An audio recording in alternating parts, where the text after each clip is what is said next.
अच्छा, जब कोई कहता है शुद्ध तो दिमाग में क्या आता है? शायद शुद्ध घी या शुद्ध दूध, है ना?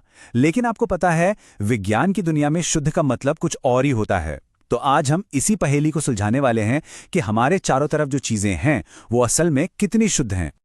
तो ये रहा हमारा आज का सबसे बड़ा सवाल। एक ऐसा सवाल जिसने सदियों से वैज्ञानिकों को सोचने पर मजबूर किया है कि क्या हमारे आसपास की हर चीज वाकई शुद्ध है।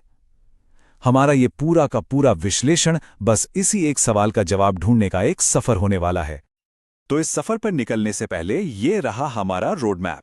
सबसे पहले हम पदार्थ की शुद्धता पर सवाल उठाएंगे, फिर पदार्थ के दो मेन फॉर्म्स को जानेंगे। इसके बाद हम मिश्रणों की दुनिया में गोता लगाएंगे, शुद्ध पदार्थों के राज खोलेंगे और आखिर में मिश्रण और यौगिक के बीच का सबसे बड़ा फर्क समझेंगे। चलिए तो शुरू करते हैं अपनी पड़ताल। देखिए, हम चारों तरफ से चीजों यानी पदार्थों से घिरे हुए हैं, पर सवाल यह है कि क्या ये सब एक ही तरह की चीज से बने हैं या फिर इनमें कई चीजें मिली हुई हैं। अब इस गुत्थी को सुलझाने के लिए वैज्ञानिक पदार्थ को उसकी केमिकल बनावट के हिसाब से दो बड़े ग्रुप्स में बांटते हैं और बस यहीं से क्लासिफिकेशन का असली खेल शुरू होता है। तो ये दो ग्रुप्स कौन से हैं? पहला शुद्ध पदार्थ और दूसरा मिश्रण। अब देखिए, शुद्ध पदार्थ वो होते हैं जिनमें सिर्फ और सिर्फ एक ही तरह के पार्टिकल्स होते हैं। दूसरी तरफ है मिश्रण, जहां दो या दो से ज्यादा पदार्थ बस फिजिकली एक दूसरे के साथ रखे होते हैं, उनके बीच कोई केमिकल बॉन्डिंग नहीं होती। तो चलिए पहले मिश्रण की इस कमाल की दुनिया में चलते हैं। आप जानते हैं, हमारे आसपास की ज्यादातर चीजें असल में मिश्रण ही हैं। हवा में हम सांस लेते हैं, वो एक मिश्रण है। हमारी सुबह की चाय का कप मिश्रण है। यहां तक कि मिट्टी भी, सब कुछ एक मिश्रण ही है। तो सवाल यह है कि आखिर ये मिश्रण है क्या? बहुत सिंपल है। ये दो या दो से ज्यादा चीजों का बस एक मिक्स है जिसमें हर चीज अपनी पहचान बनाए रखती है। और सबसे मजेदार बात पता है क्या है? इन्हें आप फिजिकल तरीकों से, मतलब बिना किसी केमिकल रिएक्शन के, आसानी से अलग कर सकते हैं।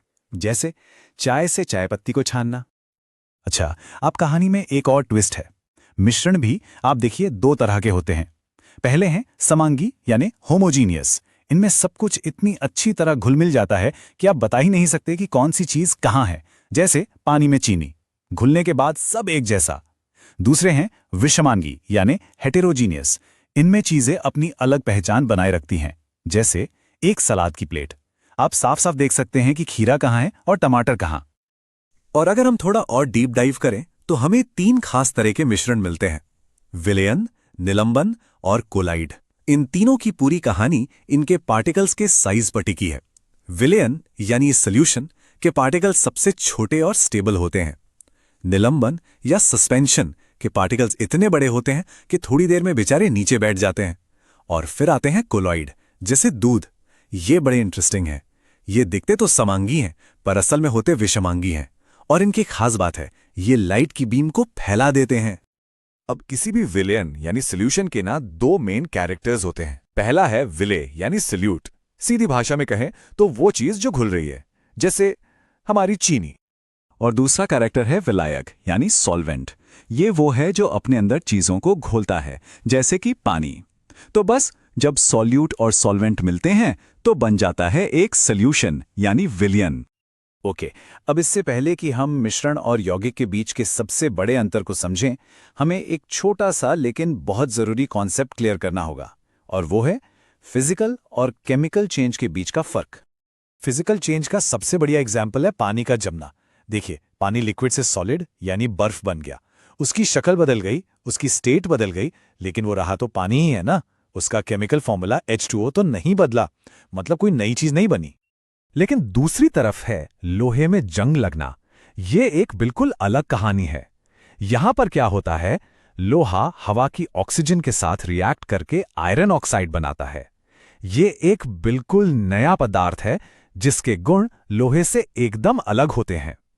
बस इसी को कहते हैं केमिकल चेंज। तो ठीक है, हमने मिश्रण को तो समझ लिया। अब चलिए उस दुनिया में चलते हैं जिससे ये सब कुछ बनता है, यानी शुद्ध पदार्थ की दुनिया में। इन्हें आप हमारे यूनिवर्स के असली बिल्डिंग ब्लॉक्स कह सकते हैं। तो शुद्ध पदार्थों में सबसे बेसिक चीज क्या है? वो हैं तत्व यानी एलिमेंट्स। इन्हें आप मैटर की वो सबसे बुनियादी ईंटें समझिए जिन्हें आप किसी भी केमिकल रिएक्शन से और छोटे टुकड़ों में नहीं तोड़ सकते। ये अपने आप में फाइनल हैं। सोना, लोहा, ऑक्सीजन, ये सब क्या है? ये सब एलिमेंट्स हैं। और इन एलिमेंट्स की भी अपनी अपनी टीम्स हैं। पहली टीम है मेटल्स की, यानी धातु, जो चमकदार होते हैं और हीट और इलेक्ट्रिसिटी के अच्छे कंडक्टर्स होते हैं। फिर आती है नॉन मेटल्स की टीम, यानी अधातु, जो बिल्कुल इनके उलट हैं।